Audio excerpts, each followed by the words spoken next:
What's going on, everyone? So the Los Angeles Lakers and Chris Paul have been linked for years. I mean, dating back to the, vetoed trade that would have landed him alongside Kobe Bryant. To this day, I still upsets me that didn't happen. And then what would have happened if we'd probably still get Dwight Howard and all, like, could have been very interesting spot and position. But nonetheless, Chris Paul has kind of been that guy that, it's like every year it seems like there's some like, hey, is this the year that Chris Paul becomes a Laker? Also the connection to him and LeBron. Well, he ends up going to the Los Angeles Clippers. And the Clippers have been an absolute dumpster fire and disaster, which, again, the 2021, 2022 Lakers, we understand, we get it. It's why many of us looked at that Clippers roster and we're like, yeah, we've been there. Good luck with that type thing. And it's been a disaster, right? But Chris Paul recently was kicked to the curb by the Los Angeles Clippers. Apparently, him and Ty Lue were having issues, and he was, his leadership style is the way it's being put. Clippers are saying, hey, he's not being scapegoated. They're not blaming him for anything. Like, hey, there's no ill will, no hard feelings. It's just best for both sides type thing. Both sides are just trying to save face, right? Chris Paul was sent home ultimately. You usually don't get sent home unless there's an actual reason. A lot of questions about them potentially, doing something to, because they only have they can't waive Chris Paul. There we go. Words are hard. They can't waive Chris Paul yet. So either they're going to do a trade or they're going to have to wait until they can to free up enough cap space to then go and bring in a guy, right? Because things are prorated. So we have to kind of wait and see how this is all going to play out. But of course, Chris Paul and the Clippers, their time is done. Whether a trade ends up getting done and resolved or not, at the end of the day, Chris Paul and the Lakers, they're cooked. Or Chris Paul and the Clippers, are cooked. But what this has done is, of course, kind of raise the questions about the Lakers and Chris Paul again, right? I'm already getting comments, people asking like, hey, what do you think about Chris Paul? Personally, stay as far away from Chris Paul as possible. I do not like the idea of adding Chris Paul. You have enough ball handlers and playmakers, right? I've talked about Chris Paul in the past because we didn't have Luka, right? So yes, Chris Paul made a ton of sense off the bench as that secondary playmaker, right? So that way when LeBron goes to the bench, you got Chris Paul, you can have their IQs out there. Yes, there was a time in which Chris Paul made a ton of sense for the Lakers. And, it was a trade that, yes, or not a trade, a signing, or, even a trade when he was cheap that I would have been happy to make, right? But that time has passed, in my opinion. And so, to me, I think the Lakers should stay as far away from Chris Paul. He's on his way out. Hasn't been great this season. He probably should have stayed with the Spurs. You don't need somebody that's going to rock the boat, right? And not just that, but him and DeAndre Ayton. Look, DeAndre Ayton's best year or stretch of his career was with Chris Paul. So there is that argument, like Chris Paul and Ayton again. Man, the two of them built in chemistry. They also didn't really get along very well. They also didn't have a great relationship. And, Chris Paul, is he going to respect JJ to the level that you need him to, right? Him and JJ, right? There's got a question about, again, he's having issues with Ty Lue and stuff like that. Look, Ty Lue is not JJ Redick. JJ Redick is, I'm not worried about Chris Paul bumping heads with JJ because JJ, one, knows and understands Chris Paul playing alongside him for so long.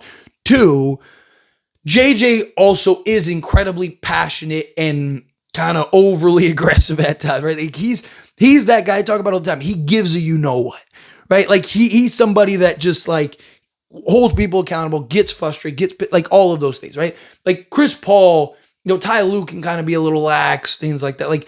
DeMarcus Cousins and stuff like that. He even talked you get some of these coaches where they're just kind of hey, it's all good. Let's do the next one, right? And Ty Lue, you need that dog. You need somebody that's what flipping tables, or what are you guys doing? You guys are a bunch of bums, right? That's where, I think JJ really thrives. Multiple styles and things can work, but, again, I think JJ is the kind of coach that Chris Paul would love. But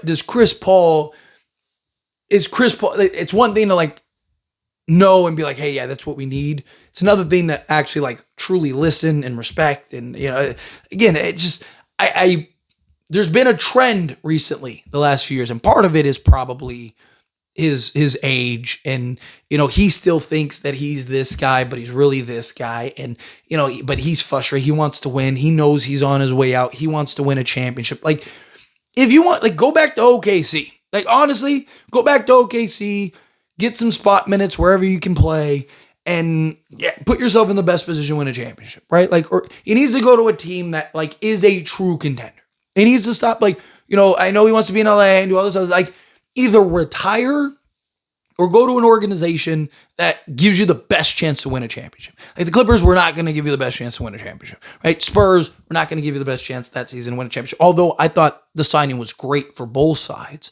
A young team that needs his veteran leadership and experience, stuff like that, right? Like, I don't think Chris Paul's a bad guy. Like if the Lakers, so there's a lot of talks about, the Giannis trade, right?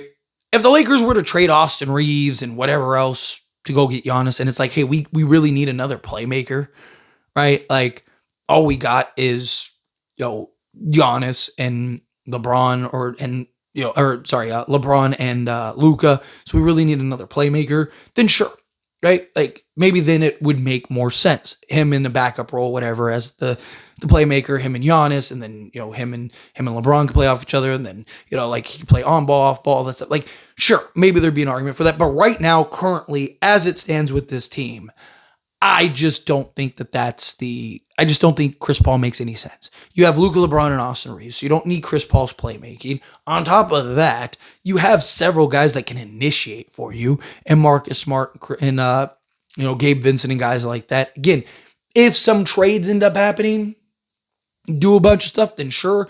Maybe Chris Paul is willing to be the 15th guy. Like, if Chris Paul's like, hey, play me whenever you can type thing, right? Like, hey, Luka got the night off. Hey, we need you in the rotation tonight type thing. But he's willing to kind of just be the veteran, like, play the Jared Dudley role. Like, hey, we'll play you when we need you. But you just coming off the bench, being extension, being IQ type guy, and he's willing to buy into that role, then maybe, right? Because you got to fill in your 15th roster spot anyway. He's not going to make a difference as far as anything goes, right? Like, you just sign him. What is that? I think it's January 19th is when they can officially sign somebody. So you could go do that, do whatever, bring him in. Sure. Fine. I don't really care either way. But, like, my problem is that I don't know if, like, I don't know if that's even the best option. Like, if he's the 15th guy, sure. But personally, let him go elsewhere. Anyway, as always, this is a discussion. I pass the question to you. Let me know your thoughts and opinions down in the comments. That being said, if you haven't liked this video, hit that like button. Helps me a lot. It's me enjoy these types of videos, and I truly appreciate it. Not subscribe channel, hit that subscribe button.